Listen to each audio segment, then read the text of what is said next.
Hello guys, welcome back to my YouTube channel. और आज हम लोग पढ़ने वाले हैं क्वाड्रेटिक इक्वेशन। एक नया चैप्टर लाए हैं और एक नई शुरुआत करेंगे। ट्रिग्नोमेट्री को थोड़ी देर के लिए रोक दिया है। ये चैप्टर आसान है इसलिए हम इसको पहले पढ़ लेंगे। तो क्वाड्रेटिक इक्वेशन और क्वाड्रेटिक पॉलिनोमियल में क्या अंतर होता है, सबसे पहले हम वो समझते हैं। अगर कोई भी एक्सप्रेशन आपको x square plus b x plus c इस रूप में दिखाई पड़े तो वो जो है एक क्वाड्रेटिक पॉलिनोमियल है। क्वाड्रेटिक का मतलब होता है कि पावर दो हो, यानी कि कोई भी वेरिएबल की पावर अगर दो है तो वो जो है एक क्वाड्रेटिक पॉलिनोमियल है। और क्वाड्रेटिक इक्वेशन क्या होती है?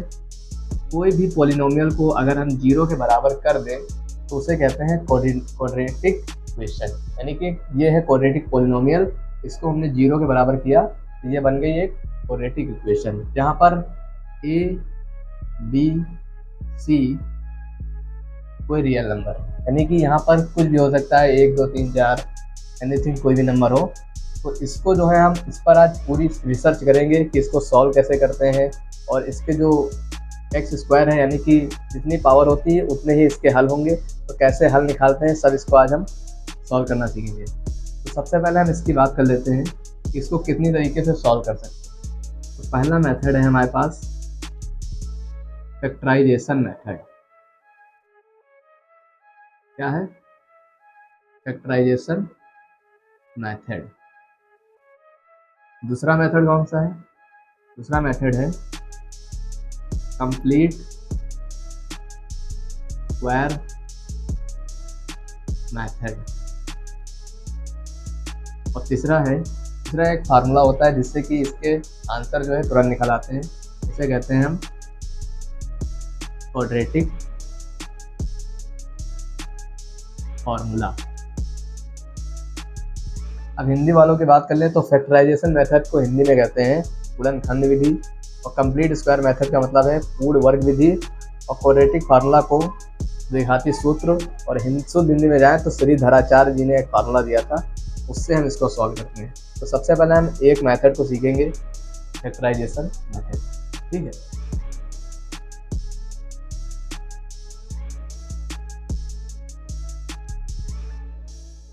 सबसे पहले हम देखते हैं फैक्टराइजेशन मेथड। फैक्टराइजेशन मेथड से कैसे क्वाड्रेटिक सॉल्व होती है। उदाहरण से देखें तो आपको ज़्यादा समझ में आएगा।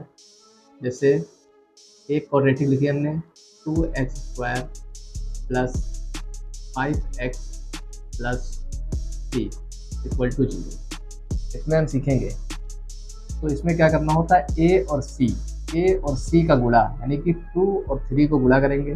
सबसे पहले यह आया हमारा 6, तो 6 को इस तरह हमें ब्रेक करना है कि जोड़ने या घटाने पर 5 आए। जोड़ने घटाने पर भी नहीं, हम इस साइन को देख के सॉल्व करते हैं।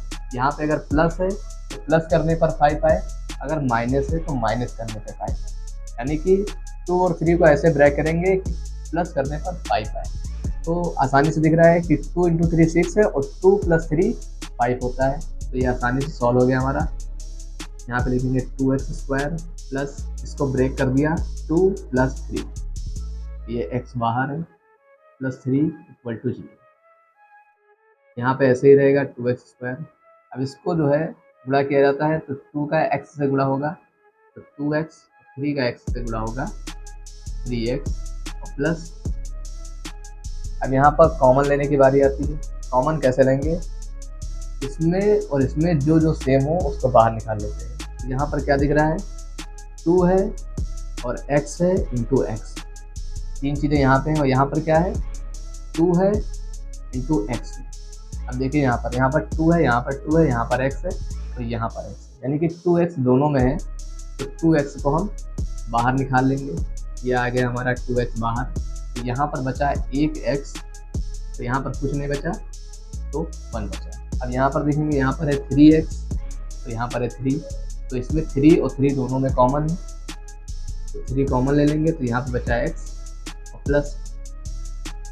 एक बार फिर दोनों में देखना है कि इसमें और इसमें क्या कॉमन है। इसमें x + 1, इसमें x + 1 दोनों में कॉमन है, एक बार लिख लिया।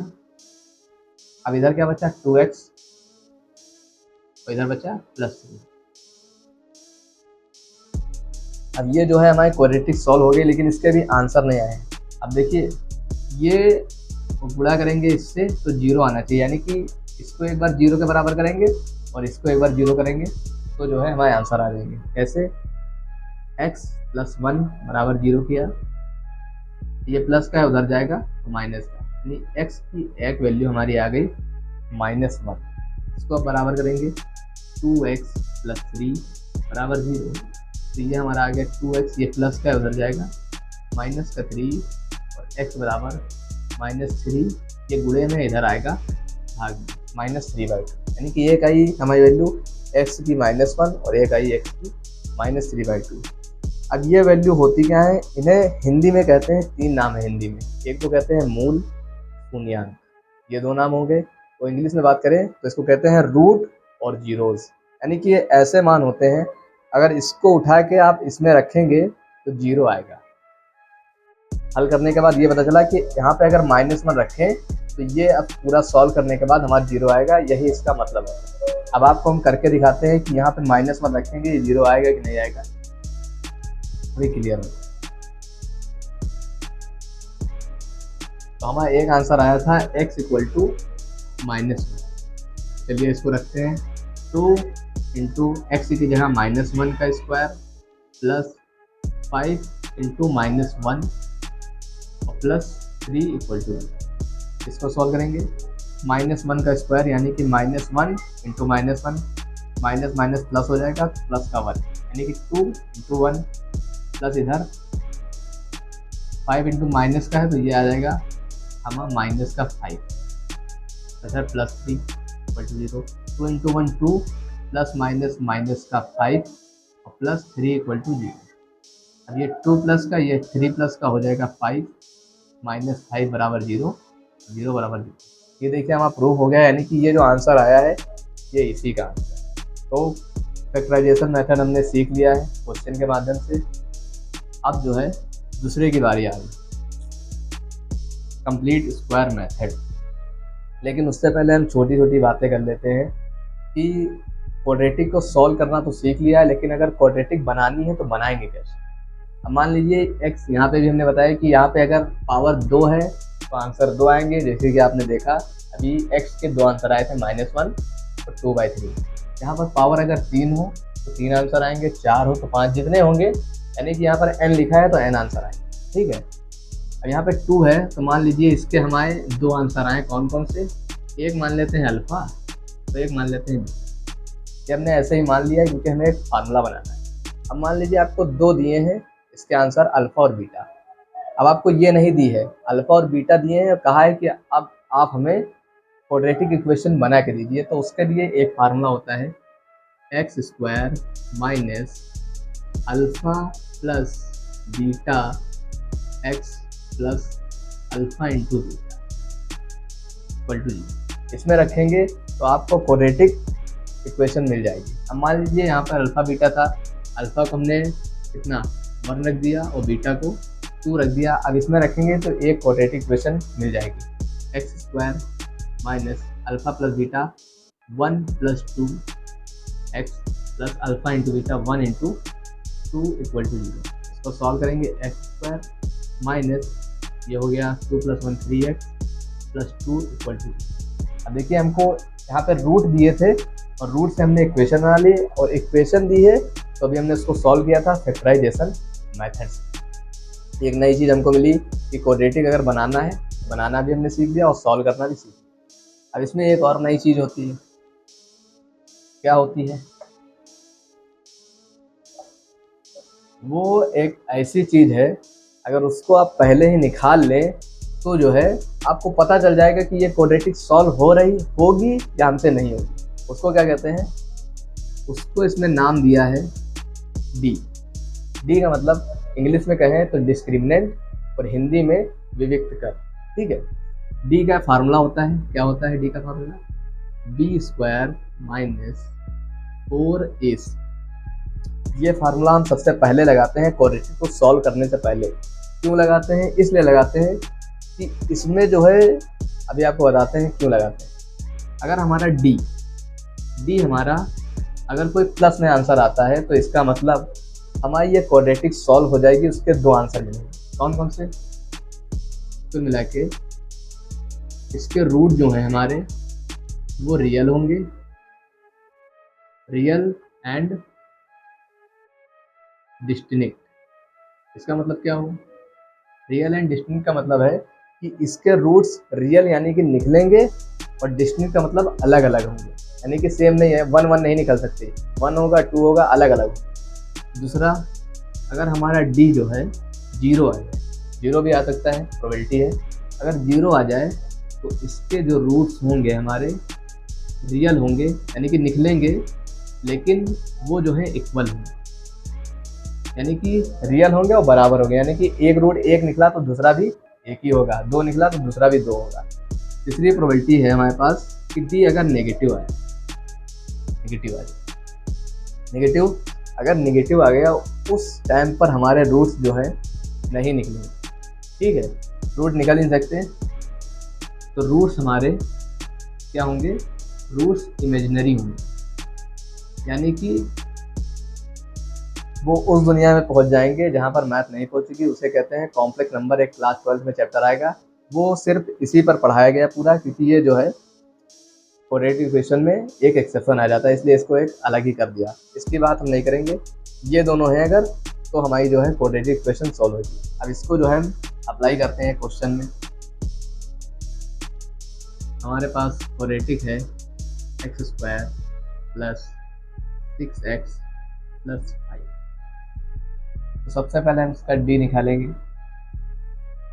डी निकालने का फार्मूला है B square minus 4ac। A B C की वैल्यू हम इससे कंपेयर करके निकालेंगे। एक्स स्क्वायर के बगल वाला ए है तो ए हमारा हो गया 1, एक्स के बगल वाला बी है तो बी हमारा हो गया 6, और सी की जगह पे यहाँ पे प्लस 5, सी हमारा हो गया 5। ठीक, अब इसमें फार्मूले में रख देंगे। बी स्क्वायर की जगह 6 का स्क्वायर माइनस 4 इंटू ए है 1, सी है 5। 6 का स्क्वायर हो जाएगा 36 एंड 4 पंचे 20, ये हम आ गया 16। अब ये डी जो है प्लस का आया है, इसलिए इसके रूट निकलेंगे, और रूट रियल होंगे और अलग अलग होंगे। तो कैसे निकलेंगे और कितने आएंगे सब हम बताते हैं जी। प्लस का आया इसका मतलब इसके रूट निकलेंगे और अलग अलग होंगे। इसको सॉल्व कर लेते हैं। हमने अभी एक ही मेथड सीखा है, फैक्टराइजेशन मेथड, तो उसी से सॉल्व करेंगे। इसके फैक्टर करेंगे तो फैक्टर आएंगे 5 इंटू 1, यानी कि इसमें केवल एक ही फैक्टर बन सकता है 5 इंटू 1। अब इसी को जोड़ने पर 6 आ रहा है, ठीक है, 5 प्लस 1 6 और 5 इंटू 5 5। तो ये हमारा हो गया यहाँ पे एक्स स्क्वायर, तो 5 प्लस 1 एक्स, 5 लिख देंगे, एक्स स्क्वायर प्लस इस ब्रैकेट को खोलेंगे, 5 का एक्स से गुणा 5x, 1 का एक्स से गुणा होगा तो 1 आएगा। अब फिर वही कॉमन लेने की बारी आ गई। इन दोनों में देखेंगे x कॉमन है, x को बाहर ले लेंगे, तो यहाँ पे एक x बचा, इधर बचा प्लस 5। यहाँ पर कुछ नहीं कॉमन है तो प्लस 1 आ जाएगा, यहाँ पे x बचा प्लस 2। अभी इसमें और इसमें देखेंगे तो x प्लस 5 दोनों जगह है, x प्लस 5, इधर बचा x, इधर प्लस 1। ये हमारे दो फैक्टर आ गए। अब x की वैल्यू कैसे निकलेगी? वैसे इसको बराबर कर दिया 0 के, फिर x प्लस 1 को बराबर कर दिया 0। ये प्लस का 5 है, उधर जाएगा माइनस का 5, तो ये प्लस का 1 है, उधर जाएगा माइनस का 1। ये देखिए x की दो वैल्यू आई हैं और दोनों अलग अलग आई हैं, यानी कि हमने जो d निकाला था वो हमारा सही निकला। ठीक है, अब हमारे दो मेथड बचे हैं, कंप्लीट स्क्वायर मेथड और द्विघाती सूत्र यानी क्वाड्रेटिक फार्मूला। इसके ऊपर हम डिटेल लेक्चर करेंगे नेक्स्ट वीडियो में। तब तक के लिए पढ़ते रहिए और मचाते रहिए।